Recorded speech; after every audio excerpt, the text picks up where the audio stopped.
Dear friends, చూస్తున్నారు కదా ఎంత బ్యూటిఫుల్గా ఉందో వెనక సీనరీ, మేఘాలు.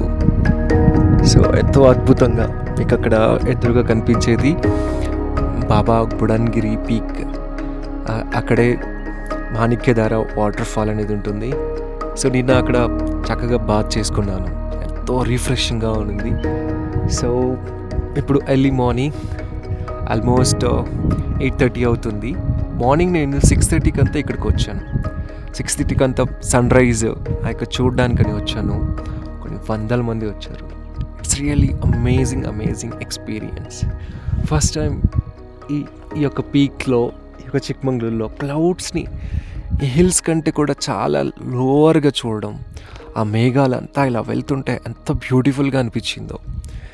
అండ్ ఇక్కడికి వచ్చిన వెంటనే ఇక్కడ ముల్యానగిరి పైన ఒక శివ టెంపుల్ ఉంటుంది, చాలా ప్రాచీనమైనది. దానికి పక్కగా కొంత ముందుకు వచ్చి మోస్ట్ 1 hour మెడిటేషన్ చేసుకున్నాను. ఎంత బ్యూటిఫుల్గా ఉందంటే మెడిటేషన్ రియల్లీ అమేజింగ్. చాలామంది వచ్చారు, but some of our nature lovers, some of just tour travel పైన వచ్చిన వాళ్ళు ఉన్నారు. బట్ కొంతమంది మెడిటేషన్ చేయాలి, నేచర్లో ఉన్న శక్తిని తీసుకొని తన జీవితంలో అప్లై చేసుకొని హాయిగా జీవించాలి, తన లోపల సహజత్వానికి వెళ్ళాలి అని ప్రయత్నించే వాళ్ళు కొంతమంది ఉంటారు. సో ఇంకా చూసారా ఆ క్లౌడ్స్ ఎంత అందంగా వెళ్తున్నాయి కదా.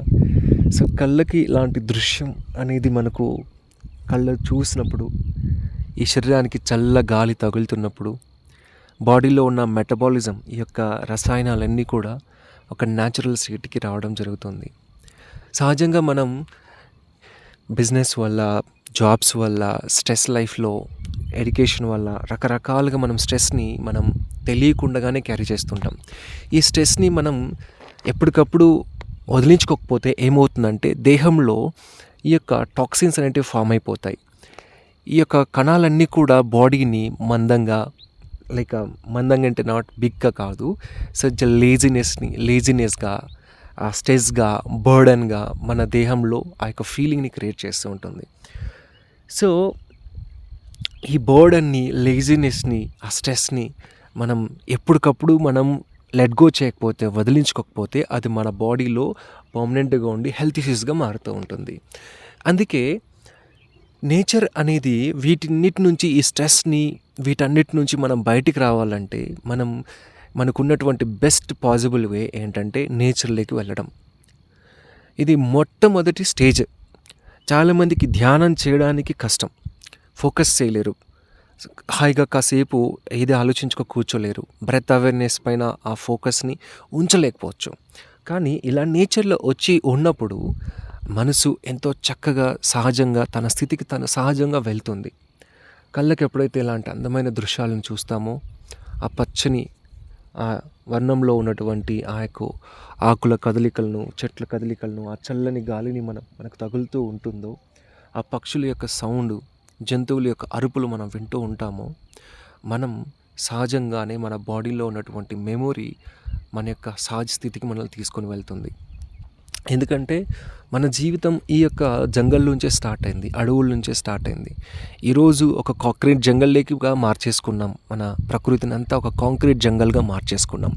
సో ఈ కాంక్రీట్ జంగల్ నుంచి అప్పుడప్పుడు నెలకొకసారి, 2 నెలలకొకసారి బయటికి వచ్చి ఇలా ప్రకృతిలో ఉన్నప్పుడు మన జీవితం ఆనందంగా ఉంటుంది, సహజత్వానికి దగ్గరవుతూ ఉంటుంది.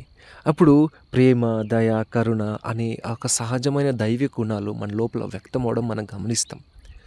మన సహజత్వం లేకపోవడం వల్లే మోసం చేయడం, దగాపడడం, కోపావేశాలతో, భావావేశాల్లో చిక్కుకొని ఉండడం, ఇవన్నీ మనం గమనిస్తూ ఉంటాం. సో అందుకే nature is the best friend, nature is the greatest healer. నేచర్కి మించిన హీలర్ ఈ భూమిపైన ఇంకెవరూ లేరు. నేచర్కి మించిన టీచర్ ఈ భూమిపైన ఇంకెవరూ లేరు.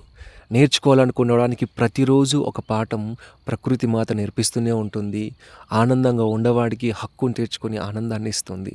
సో అందుకే వీలైనంత ఎక్కువగా నేచర్లోకి వెళ్ళండి, వీలైనంత ఎక్కువగా ప్రకృతిలోని ఆ సుందర దృశ్యాలతో ఏకమైపోయి మీ లోపల సహజత్వానికి వెళ్ళండి.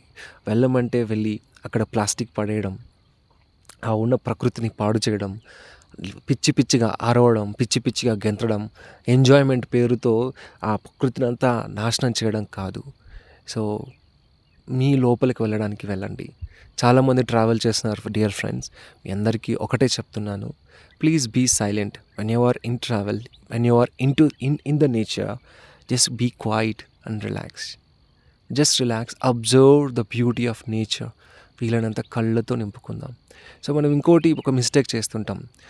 మ్యాక్సిమం సీనరీస్ని ఎలా క్యాప్చర్ చేయాలి, లేకపోతే సీనరీస్ని ఎట్లా మనం మెమొరీస్ని ఎట్లా స్టోర్ చేసుకోవాలని మనం ప్రయత్నిస్తుంటామే. కానీ సో కళ్ళతో చూద్దాం, కంప్లీట్గా దాంతో లైమ్ అయిపోదాం, కంప్లీట్గా దాన్ని జీవించాం అని ఆలోచించే ప్రయత్నం జరగట్లేదు. సో వీలైనంత మీ మొబైల్స్ని, కెమెరాస్ని స్విచ్ ఆఫ్ చేసి పెట్టుకోగలిగితే చాలా బ్యూటిఫుల్గా ఉంటుంది. ఎప్పుడైతే అవసరం ఉంటుందో అంతసేపు ఉపయోగించి మిగతా టైం క్లోజ్ చేసి just be quiet and silence. So thank you dear friend, and thanks for watching. Please do subscribe this beautiful travel spiritual travel vlogs. So ఇలాంటి మరెన్నో అద్భుతమైనటువంటి వీడియోస్ని చక్కగా మీకు చెప్తాను. సో ఈ పీక్ గురించి మీకు చెప్పాలంటే ఇక్కడి వరకు మీకు లోకల్ ట్రాన్స్పోర్ట్ అవైలబుల్గా ఉంటుంది ఫ్రమ్ చిక్మంగళూరు సిటీ నుంచి. అక్కడ నుంచి మనం ముల్యాన్గిరి అండ్ ఇక్కడ నుంచి కిందకి కేతన్మక్కి, ఆಮೇಲೆ తర్వాత బాబా బుడాన్గిరి. సో అక్కడ ఒక దత్తపీఠం కూడా ఉంటుంది. అక్కడికి లోకల్ ట్రాన్స్పోర్ట్ అవైలబుల్గా ఉంటుంది. So the best place, maybe winter is the best season అనుకుంటా. రైనీ సీజన్లో ఇక్కడ ఫుల్గా వర్షం ఉంటుంది, చలి కూడా ఉంటుంది. సో ఫుల్గా ఎంజాయ్ చేయడం కష్టం. నేచర్తో బాడీ సపోర్ట్ చేయొచ్చు, చేయకపోవచ్చు. So winter is the best place. This is వింటర్లో ట్రావెల్ చేయడం చాలా బ్యూటిఫుల్గా ఉంటుంది. నౌ ద టెంపరేచర్ ఆల్మోస్ట్ ఇప్పుడు ఒక 13 వరకు ఉండింది నైట్. చాలా చలిగా అనిపించింది. And morning and evening times the best వ్యూస్ని మనం చూడొచ్చు. సో ఆ మార్నింగ్ ఈవినింగ్ టైంలో మనం ఈ యొక్క ముల్యానగిరి పీక్స్కి వస్తే అక్కడ పార్కింగ్ ఏరియా నుంచి మనం ఒక ఆల్మోస్ట్ ఎక్కువ ఉండదు డిస్టెన్స్, ఆ పీక్ రావాల్సి ఉంటుంది. ఆ శివ టెంపుల్ దగ్గరికి వస్తే that is the end point. So ఇక్కడికి వచ్చాక మనకి ఎవ్రీథింగ్ బ్యూటిఫుల్ వ్యూస్ని, మనం సీనరీస్ని మనం చక్కగా ఎంజాయ్ చేయొచ్చు అనమాట. So this is all about Mullayanagiri peak and Mullayanagiri trek. So thanks, keep watching beautiful spiritual walks. Thank you for your support, dear friends. Love you all.